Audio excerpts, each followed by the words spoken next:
Apart from that, It is a dream, sir. Childhood dream. Childhood dream. Okay, that can be a dream. Okay, any other purpose? Black money, No, no, sir. fame, because it gives you a certain amount of fame also. और क्या होता है? A lot of government perks. For example, you get vehicles, you get pensions, you get servants, so that can be a reason. But as far as I think, among these reasons, black money should not be a reason, because IPS like me will put you behind Mars. Fame should also not be a reason. Why? Because see, eventually it fades away. क्या होता है, fame आपको अच्छा तो लगता है जब आप सिविल सर्विस क्वालिफाई करते हो, तो people see you from a different angle, right? But then for a year, for a 2 year, that's it. Because all of you guys are young. When you will join the service, you will be in the service for the next 30-35 years, right? So वो fame 30-35 साल तक आपको खुश नहीं कर सकता, right? So either I think the option should be, society should be, this can be a reason, definitely this is a reason, and this is the reason for also some people, but then this should not be the main reason, right? Basically reason होना चाहिए society को serve करना. Why I wanted to become IAS or IPS, because this provides me a platform to have a personal growth. आप personally भी grow करते हैं, because see the thing is, you are giving challenging postings. You might get to serve in northeastern regions, you might get to serve in border areas. There is a lot of political pressure in these kind of services, so it grooms you as a person. And apart from that, definitely you get to serve in the society. In fact, what I think that this is the only job, in fact the only job that gives you service to the society as well as personal growth. And definitely क्या कहते हैं, this is a socially accepted job. Lot of people aspire to and try to look upon you, right, as their future job. और मैंने आपको ये भी बता दिया कि why you should not be a civil servant, right? Apart from that, let me just give you certain general tips what you should and should not do as an aspirant, right? See, the thing is, what you should not do is try to like people try to read a lot of books. Ultimately what is required is try to focus on syllabus. मैंने आपको 1-2 दिन पहले भी बताया था, focus on your syllabus, focus on previous year's papers. These two will decide what you need to read, and if that book covers the topic which has information about these two, वही पढ़ना है, इसके अलावा कुछ नहीं पढ़ना है. उसके बाद try to revise again and again. आपने जो भी पढ़ लिया, try to read between the lines, right? Try to revise again and again. So multiple revisions is the key, right? Apart from that, आप हो सकता है आपको बहुत सारी नॉलेज हो, लेकिन answer writing you might be a zero. Answer writing is a completely different ball game, right? So answer writing आती कैसे है? शुरुआत में आप धीरे धीरे करके प्रैक्टिस करिए, eventually you improve in the answers. और इसको सबसे बेस्ट तरीका है इसका इंप्रूव करने का test series. Why I am focusing on test series is you get a set of questions, at the same time you have answers also, right? पहली बात तो जो आंसर्स लिखें आप, वो विद इन टाइम फ्रेम में लिखें. आप 3 घंटे, अगर आपको 3 घंटे मिलते हैं फाइनल पेपर में, it is a set of 20 questions, तो जब आप प्रैक्टिस करें you have a certain time frame. लेकिन होता क्या है, शुरुआत में लोग 3 घंटे में पूरा पेपर कंप्लीट नहीं कर पाते. You will be able to complete let's say just 15 और 14 क्वेश्चंस आउट ऑफ 20 क्वेश्चंस. इसका मतलब ये नहीं आप उठ जाओ, आप पेपर 4 घंटे में कंप्लीट करो. 5 घंटे, लोग 4 से 5 घंटे लग जाते हैं फर्स्ट टाइम पेपर कंप्लीट करने में, लेकिन पूरा पेपर कंप्लीट करके ही उठो, ठीक है? Eventually that time will be reduced. Eventually you will learn to realise that it is not that 180/20 maths. मतलब ऐसा नहीं है कि 20 क्वेश्चंस हैं, 180 मिनट है, इसका मतलब हर क्वेश्चन पर 9 मिनट देने हैं. There are certain questions which will require more of your time. There are certain questions which you do not have any idea about those questions. It is better to keep those questions at last or even skip those questions, right? अगर वो एकदम ही random है, ठीक है? So this 120/20 maths does not hold for UPSC, right? This is a wrong approach. Apart from that, what people try to do, another mistake is they have test series and the current affairs source of the same institute. So as I have told you before also, they try to have a current affairs source from other institute.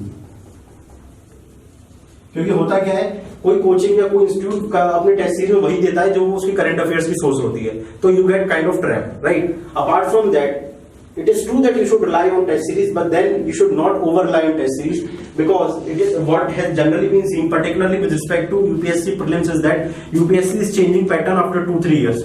So for example, what happened that in schemes but in 2018 the pattern got changed. तो उस समय की जो 2018 की जो test series थी, all of them were asking government programme, मतलब state के सेंटर के भी नहीं, they were asking what government programmes of state which is not required. So you have to rely on test series but do not over rely on test series, right. Apart from that, some other suggestion that I would like to give you guys is, do not isolate yourself. Do not isolate yourself. Generally what some aspirants try to do is, अपने घर वालों से बात नहीं करते हैं, they do not talk to their friends, they do not watch movies. No, this, I mean, see, you have to be in this process for the next, at least generally it takes 2 to 3 years, right, to crack this exam, and you cannot completely isolate yourself or put yourself in silos. होता क्या है कि फिर आप क्या कहते हैं, परेशान हो जाते हैं, फ्रस्ट्रेट हो जाते हैं, क्योंकि इस एग्जाम में you go through a curve of ups and downs.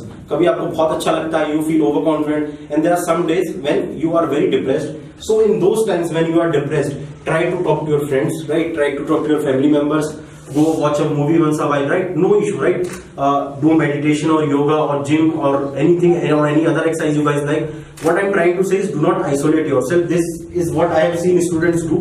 They create an emotional void among in themselves, और फिर क्या होता है, फिर सपोज करो इवेंचुअली पेपर भी क्वालिफाई नहीं होता, and they become this, you know, this difficult type of person, right, difficult to talk to because they have isolated themselves. See, you are in your prime 20s, and this is the time where generally, you know, people enjoy, you know, just they want to enjoy their life. So वो अपने prime time में they have isolated themselves for the next 4 or 5 years. Then they eventually do not clear this exam, and then they become this, you know, difficult person to talk to. They become they you know, they do not want to talk to anyone, and so do not go in that direction, right? That is a very darker side of UPSC also. UPSC में अगर आपका होता है बहुत अच्छा है, नहीं होता तो इक्वली अच्छा है। UPSC is not an end, because I talk to guys and जिनका नहीं होता they eventually get depressed, right. अगर आपका यूपीएससी में नहीं भी होता है and you are a sincere aspirant, so there are lot of other alternate opportunities. Let's say you can teach in coaching business, and coaching business is a very flourishing business. Generally a person, Vajiram is supposed to be a top institute in the country, Delhi based academy, so it gives you around 3 to 4,000 per hour a lecture, and generally you teach to around 7 to 8 hours per day, so you can earn around 15 to 18,000 per day.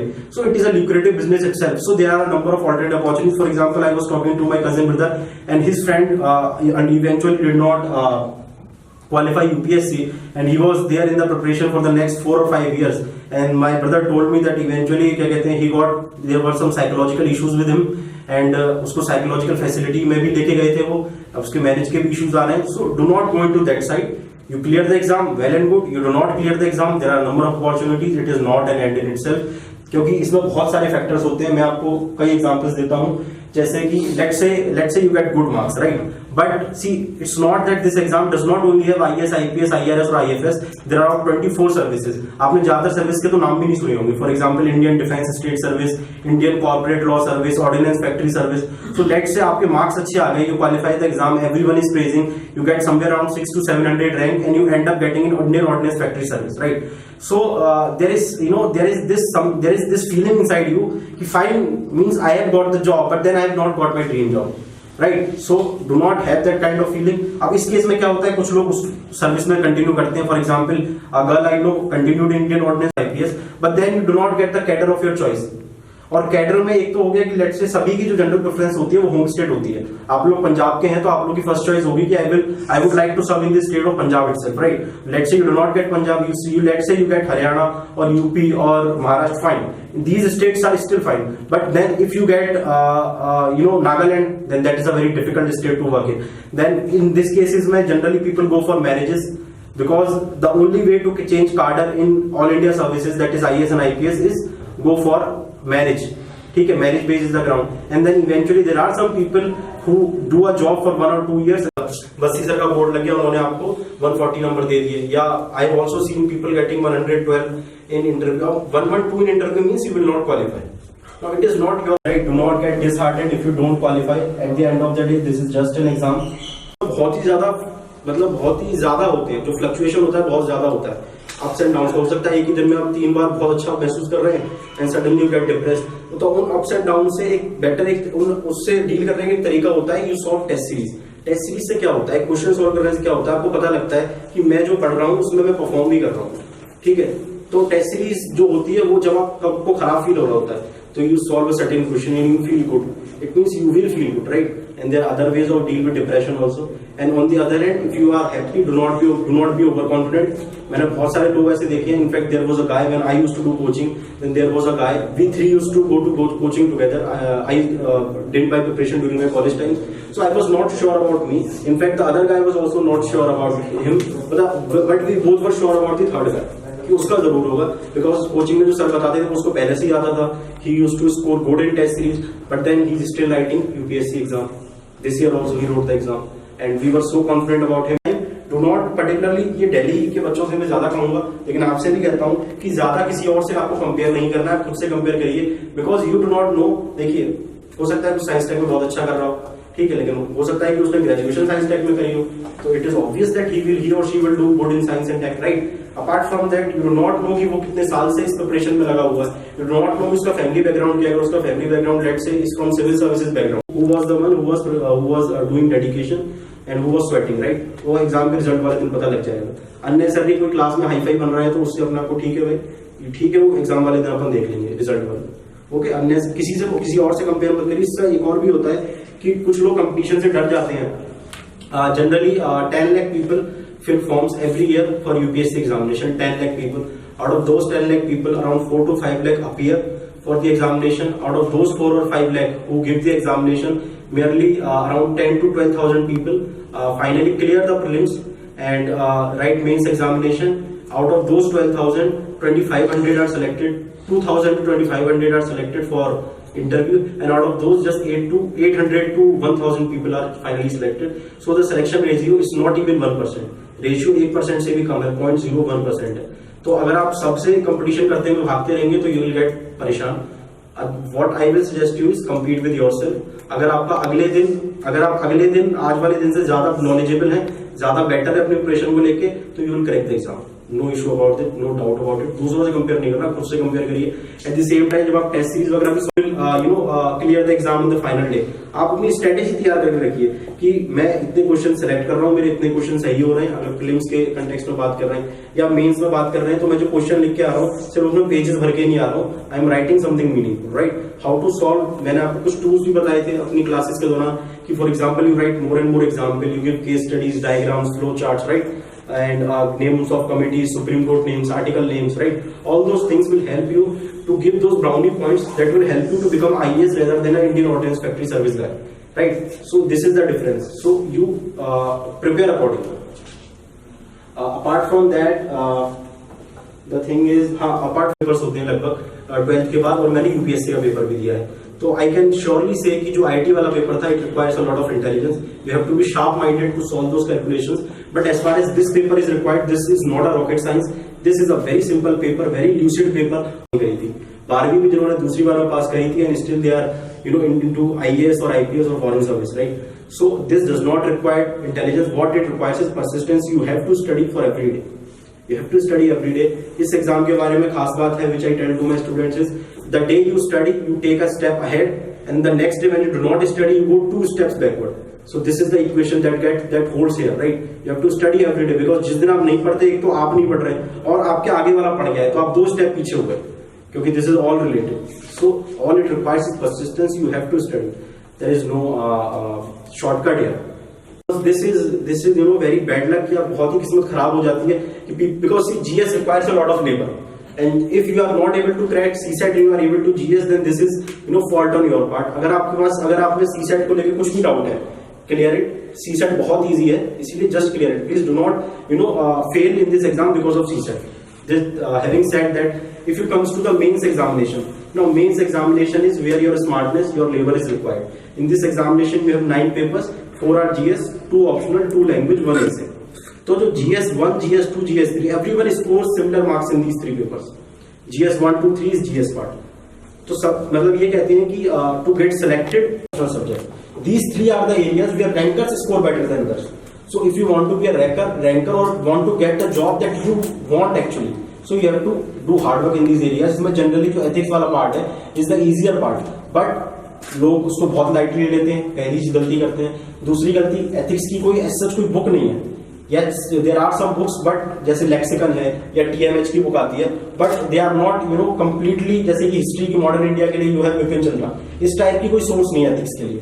So ethics की अगर आपको operation करनी है, सो मैं तो ये कहूंगा कि you read a little bit on ethics, then you go for test series directly, because once you read the answers, now you know कि what I need to read in ethics. Go backward, you read the questions, you read the answers, now you know what I need to prepare, right? So you do it simultaneously in ethics, and ethics is easy part, you should be able to score better.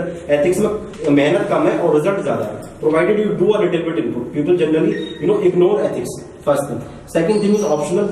Optional में you need to study in as much detail as possible, particularly let's say in most of the disciplines. For example, I am from geography background. My option was geography. Generally, जो paper 2 होता है is India centric. Paper 1 there are 2 papers in option. Paper 1 is theory based. Paper 2 is India centric. Generally जो arts के subject होते हैं, this is what makes your paper 2 का जो आप क्वेश्चन पेपर देखोगे तो पेपर 2 का क्वेश्चन पेपर आप बिना ऑप्शनल पढ़े भी सॉल्व कर लोगे.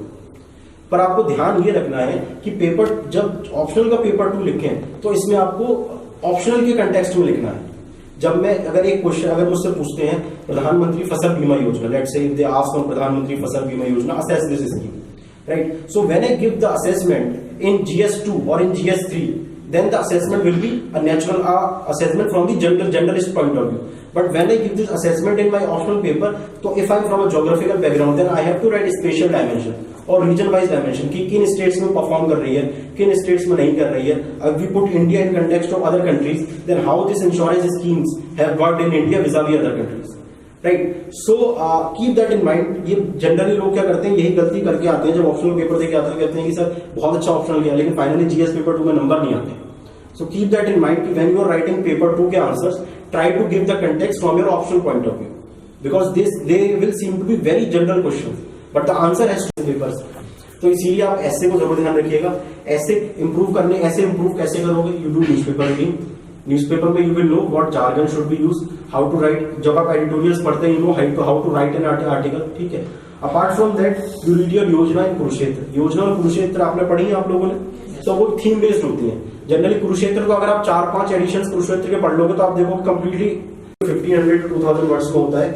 आपसे जो ऐसे पूछा जा रहा है, आपसे 2 ऐसे पूछे जाते हैं 1000 to 1200 वर्ड्स का हर ऐसे होता है. 2 ऐसे लिखने होते हैं इन 3 years. तो essay is another area where people they do not do as much is required. So if you want to have that job, because अगर आप ऐसे वगैरह में मेहनत करते हैं तो इसमें ऐसे और एथिक्स में क्या है, मेहनत कम है और स्कोर ज्यादा है, ठीक है. So try to do that. Apart from that, जैसे कि ऐसे में ये देख लीजिए कि लास्ट ईयर पेपर में जैसे कि विमेन में बहुत ऐसे आ रहे हैं आजकल, ठीक है. तो विमेन में अपना कंटेंट याद रखिए. Do not be too factual in essays. उसमें ऐसे जब आप पेपर पढ़ेंगे तो पेपर में इंस्ट्रक्शंस लिखे भी होते हैं कि हियर आपके फैक्ट चेक नहीं करेगा. बहुत मतलब बेसिकली ये उसमें नॉलेज अपनी झाटी नहीं है ऐसे में जाके. ऐसे होता है, एक उसका एक प्रॉपर एक तरीका होता है लिखने का. और अगर आपका ऐसे थोड़ा इमोशनल साइड पे हो तो वो भी अच्छा होता है. This shows that the person feels what is writing, right. अगर आप ज्यादा फैक्चुअल साइड पे ऐसे कर देते हो तो this seems a more robotic type of ऐसे और मोर टेक्निकल टाइप ऑफ ऐसे. जनरली लोग ये गलती करते हैं, जैसे जो फिलॉसफी वाले होते हैं, तो होता क्या है, आपसे 2 सेक्शन पूछे जाते हैं ऐसे के. पहला सेक्शन जनरली GS का होता है और दूसरा सेक्शन जनरली फिलॉसफी का होता है. तो जो फिलॉसफी वाले फिर लोग होते हैं वो उसको बहुत ज्यादा टेक्निकल बना देते हैं. ये सपोज करो आपका ऐसे आ गया, वो आप लोग अगर PSIR लेते हैं, ठीक है, कुछ इंटरनेशनल रिलेशंस का ऐसे आगे, फॉर से ऐसे आगे वाटर डिप्लोमेसी. अगर आप PSIR के होंगे तो ये गलती हो जाती है. This is a human error कि जो PSIR का ऑप्शन का लड़का होगा that will try to attempt that essay, ठीक है, from his discipline. Now what he will do is when he write that essay he will become too technical, names of thinkers, philosophers. लेकिन भाई जो आपका copy ultimately तो जो evaluate करेगा वो आपको नंबर देगा. आपने किसी थिंकर का नाम लिखा, give good image of yours to him. So try to be very general. ये गलती होती है, इसीलिए मैं आपको बता रहा हूँ. Most of the people do this mistake.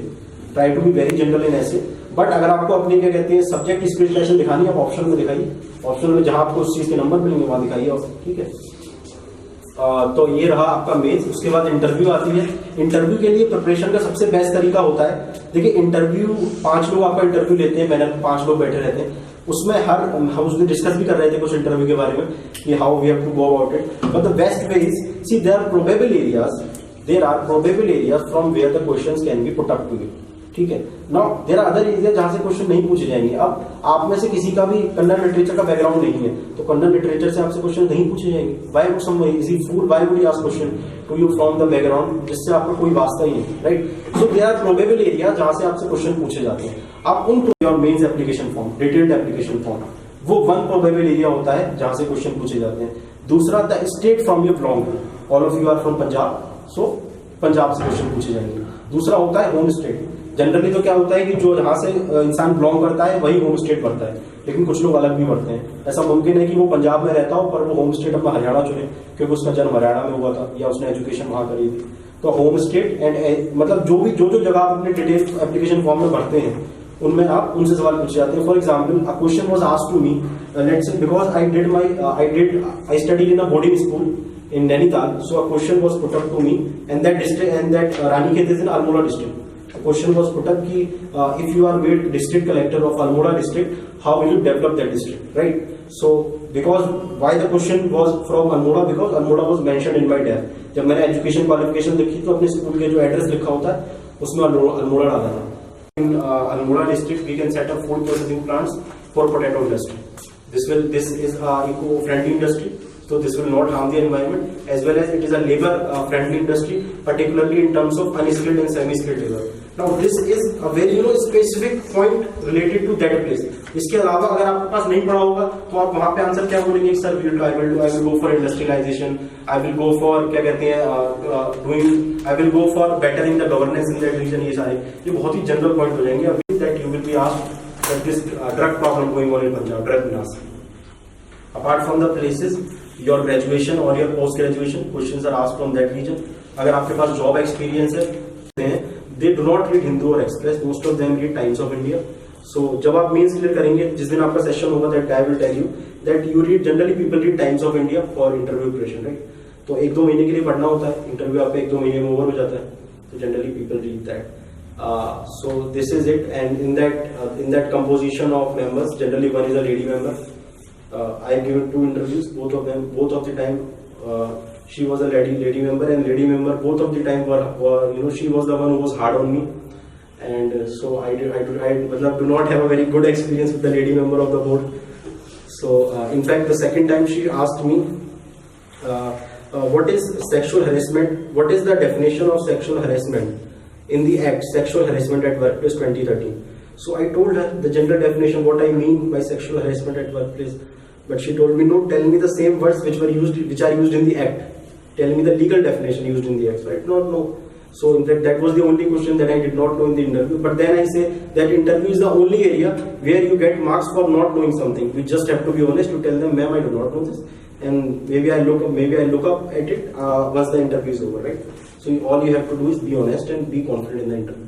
so this is a very general research satellite। Sir now you know that reset satellite में आप इन्फॉर्मेशन में पढ़ रहे हो, उसमें लिखा हुआ है कि ये क्या कहते हैं ऑल वेदर सैटेलाइट है ये सब। तो वी नाउ हैव रेड कि this is an active remote sensing satellite, that means कि it use its own source of light rather than sunrise. ठीक है, now you are able to relate all this जो आप science time में current affairs में पढ़ रहे हैं। Okay, apart from that I think this is it as far as general perspective of UPSC is concern, and this is not an easy job. Even once you qualify the exam, the jobs come with it. It's a lot of pressure, right? And so अगर आप क्या कहते हैं सिर्फ ये सोच के आ रहे हैं कि हमको तो नौकर चाकर मिलेंगे और मस्त जिंदगी कटेगी, तो ऐसा नहीं होता। This is a very tough job. It has its own pros and cons. And cons are really, they are very tough. They make life tough for the people because see the salary is also not very high. Generally, people who qualify the exam, there are a lot of friends, including me. We might have had very lucrative careers. I have a very successful business, but then I chose this career, and many people who come for this job, they leave a big fat salaried job. So you guys, ये चीज है। इसके अलावा कोई आपको पूछना है तो बताइए। पोस्टिंग्स ये है कि thing is for all India services I am telling you, IAS and IPS, यहाँ पर you are allotted a cadre. That cadre is based on your rank, based on the availability in that district. There is a possibility that you might be all India rank 1 and you might not get your preferred cadre, right? For example, have you guys heard about Tina Dabi? Yes, right? So she did not get Haryana because उसके साल में जो ST category थी उसमें हरियाणा में there was no vacancy. So the cadre, the location of cadre is a combination of your rank, vacancy in that state, your preferences that you give in your detailed application form, and your category, which category you belong to, reservation category. So उसके आधार पे आपको cadre allocate होता है, और फिर उसके बाद once the cadre is allocated, it is not changed. This cadre belongs to you for rest. This is the place, or this is the state where you will serve. Let's say if you will be serving for the next 35 years, so out of 35, at least 30 years you will be serving in that state. So cadre is an equally important factor as there is a service, right? There are people who do not go for IAS just because they might, for example, if somebody has IPS in Punjab cadre, let just give you my example. I have IPS in Punjab cadre. If I give the exam again and I get IAS in Kerala cadre, then I will not go for it. This is a personal choice, definitely, but generally a person, like a normal person, would not go because cadre means a lot, right? And this is how the cadre is allocated. Only one reason on which the cadre is changed is the marriage ground, spousal ground. वो भी जब वो all India services की हो, आपकी जो partner male partner है, तो सिर्फ इसी ग्राउंड पे चेंज होता है. तो this is also thing that goes on with in the bureaucracy, कि जिसका नॉर्थ ईस्ट कैडर है, जिसका खराब कैडर है, तो people go for marriages with the all India service partners to change their cadre. But this is a tedious process. 4 से 5 साल लग जाते हैं कैडर चेंज होने में, और कभी कभी इसमें भी कैडर चेंज नहीं होते, because at the end of the day it is the description of both the governments, both the state governments. अगर एक यूपी की हैं और दूसरे हिमाचल के हैं, आई नो दिस गाय, ये वाला जो after their marriage, and still the case is going on, the state governments are not ready, they are not to relieve the officers. ठीक है, what people do is in these cases eventually they go to courts and generally people win, but this is itself a tedious process, takes 6 to 7 years, very draining process. So God willing आपको आपकी पसंद का कार्डर मिल जाए. कार्डर is a big issue, क्योंकि एक IPS Punjab कार्डर का और एक IPS नागालैंड कार्डर का जो आपका स्टेटस होता है आपके बैचमेट्स के अंदर या सोसाइटी के अंदर, it is completely different. IPS Punjab कार्डर इज ज्यादा करता है वहाँ पे, बिकॉज क्या कहते हैं, it is very disturb area. Apart from that inter कार्डर डेपुटेशन होती हैं 5 साल की, लेकिन ultimately it is at the description of the centre inter कार्डर डेपुटेशन के लिए भेजती है, आपका कार्डर चेंज कर देती है 5 साल के लिए, राइट. बट ये एक बहुत ही रेयर चीज है जो होती है, हर किसी के साथ नहीं होती. Apart from that you get international postings. आप अगर आप रॉ में काम be as in IPS, I can tell you get to work not in the state, you can work in a law, you can work in IB, you get to head CBI, any security agency in the country, you get to head that, any paramilitary force in the country, be it BSF, CISF, any even you name it, IPS is the head, or your traffic department also in the cities, IPS is the head. Any security related arrangement, IPS is the head. Intelligence related arrangement, IPS is the head. Governance में IAS is the head. Any secretariat, any ministry का जो administration वाला part है, ultimately IAS is the head. But in this IAS now the things are changing. You guys must have heard about something called lateral entry. In this lateral entry, what until now what used to happen is कि आप IAS बने, तो जो सबसे पहले आप SDM बनते हैं, सब डिविजनल मजिस्ट्रेट या collector, then you become collector, and then eventually you go to secretariat. तो अभी तक ये होता था, लेकिन अभी IAS में क्या हो गया, they have introduced this thing called lateral entry. इसमें द व्हाट गवर्नमेंट ने लेटरल एंट्री इंट्रोड्यूस कर दिया, यानी कि जो हायर मोस्ट पोजीशंस है at the level of joint secretary, additional secretary, तो इन पे अब प्राइवेट सेक्टर से लोग आ रहे हैं. Now this is an issue, this is a controversial issue, और जो IAS है इसको लेके they are not happy with this decision, most of the people, particularly the juniors, because अब उनका टाइम है प्रमोशन होके वहां जाने का. So it affects their career progression. But फिर इसमें ये इशू भी है कि लोग क्या करते हैं, ये जो पोस्टिंग्स होती है जनरली सेंटर पे होती है, दिल्ली में होती है, तो इसमें ये देखा भी है गुड कैडर. हालांकि वहां भी मेरा ओपिनियन ये है कि जो कैडर का अच्छा या बुरा होना is more of a perception game. फिर लोगों ने परसेप्शन बना दिया कि नॉर्थ ईस्ट इज बैड, जबकि अभी ऐसा नहीं है. Lot of development has already been done in north east and lot is being taken, right. But अब एक परसेप्शन बना हुआ है. For example let's say she was saying that I got Assam. No, Assam is not that bad, but see the thing is within batchmates there is a people talk and they say like this is bad, this is good, right. So like it is up to you. If you find that good, then that is good. I know a lady IPS officer working in Assam. She is very famous among the people, right, and she has done very good work in Assam. So it is up to you. But then people say that Northeast is bad. Okay, so this is as far as cadre is concerned, right. Cadre को लेके यही है, जो cadre आपका रहता है वही रहता है जनरली पूरी life. Cadre is a big thing. 5 hours, you religiously study for 5 hours. So let's say out of those 5 hours, 2 hours you give current affairs, and that time will eventually lessen, as you read current affairs regularly, eventually वो 3 hours से 2 hours से 45 to 1 hour. I mean, you should be able to finish current affairs, daily current affairs in 45 minutes to 1 hour. Eventually, that will come after 2-3 months. Then you still got 4 hours. After those 4 hours, let's say you give 1.5 hour for whatever your teacher or in the institute, whatever the guys have told you, right? So again, you have around let's say 1 hour for current, 1.5 hour for revision of notes. So 2.5 hours gone. Again, you said you have 5 hours. So again, you have 2.5 hours left, right? So that is a lot of time. Sir, answer writing practice नहीं हो पा रही. Answer writing practice के लिए ऐसा है कि अभी आप लोगों ने बहुत कम पढ़ा हुआ है. मैंने उस दिन पूछा था तो most of you are not more than 5 to 6 months old in this profession, right? So that is a very short time to write any answer. I mean, generally you should start writing answers at least you have read the whole syllabus once, at least, right? Then you are better able to correlate the things. आप एक बार syllabus से पूरा पढ़ लेते हैं तो आपको पता लगता है कि सब कुछ कनेक्टेड है, सब कुछ कनेक्टेड है. और जब आप मेंस लिखते हैं, मेंस के आंसर लिखते हैं तो आपको पता लगता है कि ये इन्फॉर्मेशन से ज्यादा this is the game of ये स्मार्ट गेम, ये गेम है पूरा, right? You have to cook the answer. वहीं पर लोग आपके पास जो भी इन्फॉर्मेशन है, आप कुछ आंसर पढ़ोगे उसमें लिखा कुछ भी नहीं होता, पर पढ़ के बहुत अच्छा डेवलप कर लीजिए, ठीक है? जैसे कि हम उस दिन करा रहे थे, आपको वो जो मैंने 2 आंसर दिए थे उसकी कॉपी मिल गई, ठीक है? तो यू विल सी कि क्या कहते हैं the information which we have discussed in the class. With that information you are able to solve all the questions on science and technology asked in UPSC 2019 इस वाले पेपर, राइट? तो क्या कहते हैं ये चीज है. तो but then you should at least have a revision, one go through for all the syllabus. तो चीजें better, you can write answers better. And 2 चीजें होती हैं, या तो लोग टेस्ट सीरीज ज्वाइन कर लेते हैं, लेकिन मैं आपसे ये कहूंगा कि rather than going for test series, think test series one एक तो मनी वाइज हो सकती है, test series are costly, but अगर मनी भी कोई इशू नहीं है तो rather than going for test series go for self evaluation, right?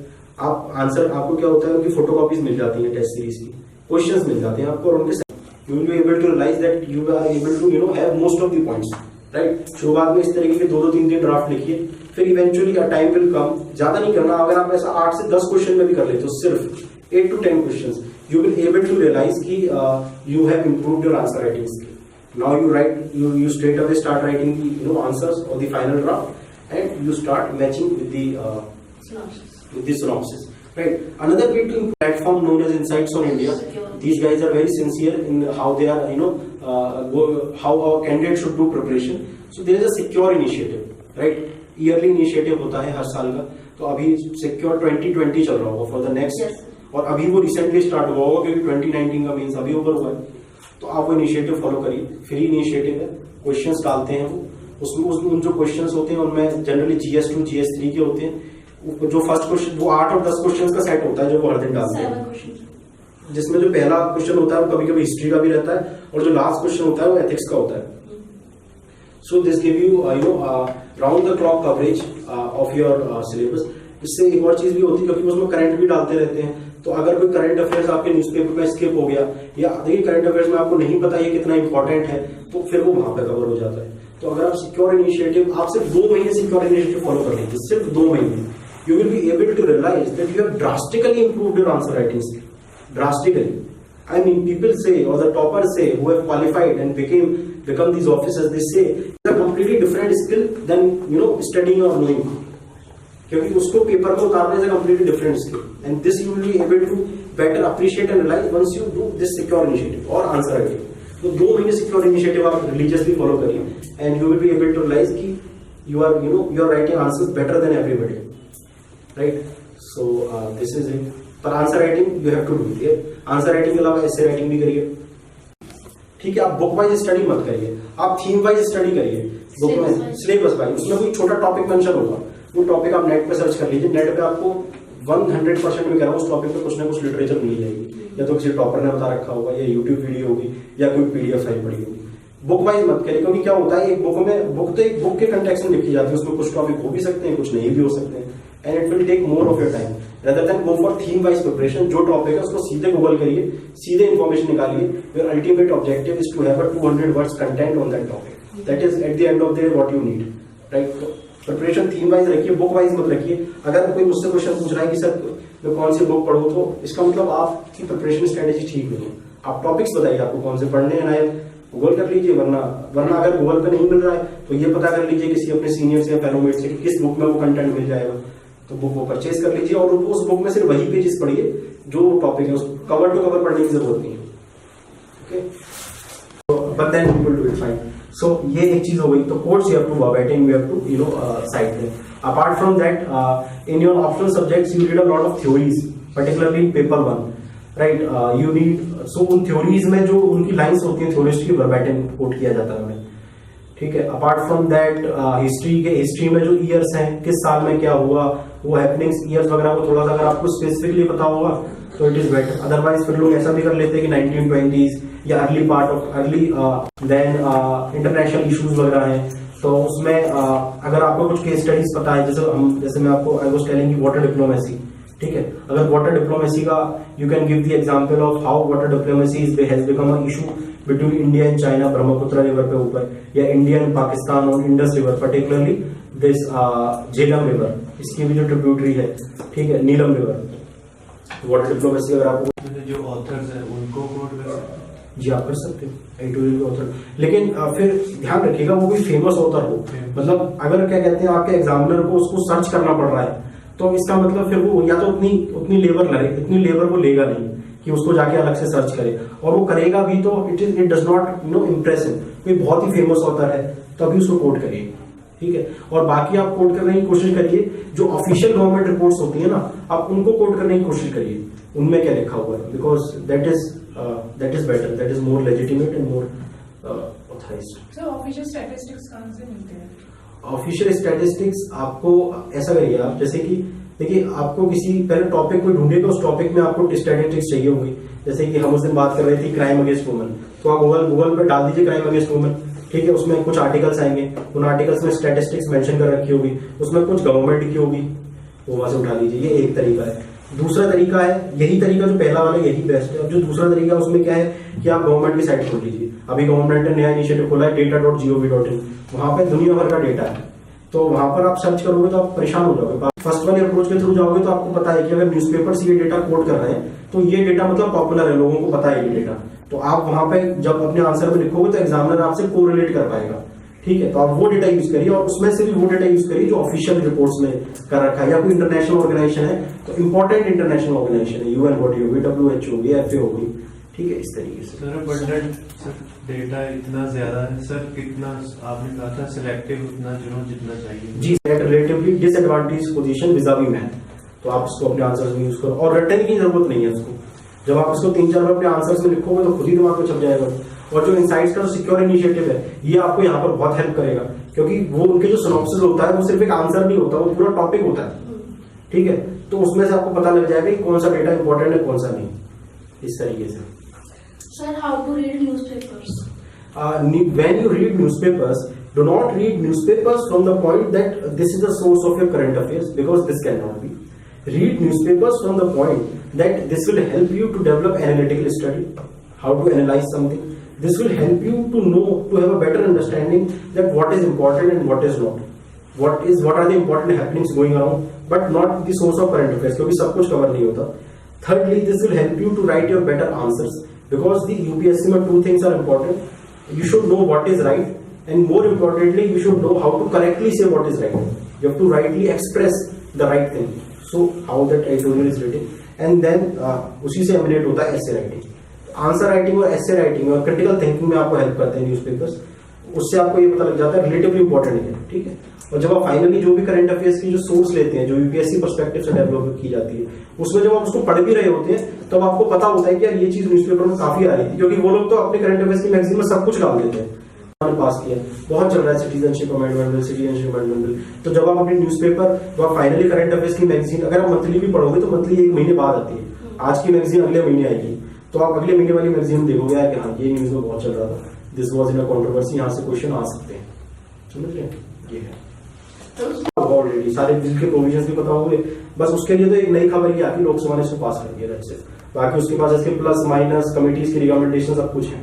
इसीलिए मैं कहता हूँ थीम वाइज प्रिपरेशन करिए, क्वेश्चन आ गया, जैसे कि कोई टॉपिक आ गया, क्या कहते हैं, ऑफिस ऑफ प्रॉफिट पे कोई आ गया, आते रहते हैं ऑफिस ऑफ प्रॉफिट पे, या साइमल्टेनियस इलेक्शंस पे कोई आर्टिकल आ गया, ठीक है। अभी आपने थीम वाइज प्रिपरेशन कर रखी है, आप उसके प्लस माइनस कमिटीज कंक्लूजन सब पता है आपके पास, बस वो टॉपिक में तो आपको ये देखना है कि या तो कोई नया पॉइंट मिल जाए मेरे को, या फिर कोई नया डेवलपमेंट हुआ उस केस में, ठीक है। तो over a period of time you already know the information, because articles are repeated, issues वही हैं। अगर आप इशू की लिस्ट बनाएंगे तो पूरे सिलेबस में, आपके पूरे सिलेबस में मेरे ख्याल 60-70 से ज्यादा इश्यूज नहीं, और जो इंपॉर्टेंट इश्यूज है 25-30 इश्यूज है, सिर्फ 25-30 इश्यूज जो है वो इंपॉर्टेंट है, और 60-70 टोटल इश्यूज हैं। और हर साल लगभग 5 से 6 या 7 इश्यूज एक्स्ट्रा जुड़ जाते हैं, और कुछ नहीं होता इससे ज्यादा। तो वो जो थीमेटिक स्टडी जब आप करते हैं तो न्यूज़पेपर टाइम आप समझ रहे कैसे काम हो जाएगा, आपको पता है मैंने पढ़ा हुआ है, उसमें क्यों दोबारा क्या कहते हैं उसमें लेबर अपनी या टाइम वेस्ट करोगे, है ना, ये चीज होती है। ठीक है, anything else you guys want? ये मेरी ईमेल आईडी है, आप ईमेल आईडी मेरी लिख लीजिए, email ID is this.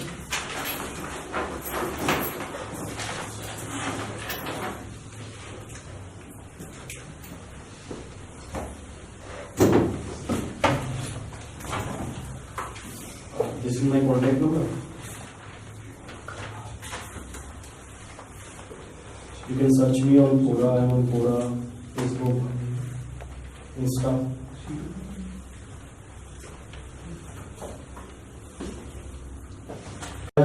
Positive आए तो मेरे को बताना, और नेगेटिव आए तो अपना दुख बांट लेना।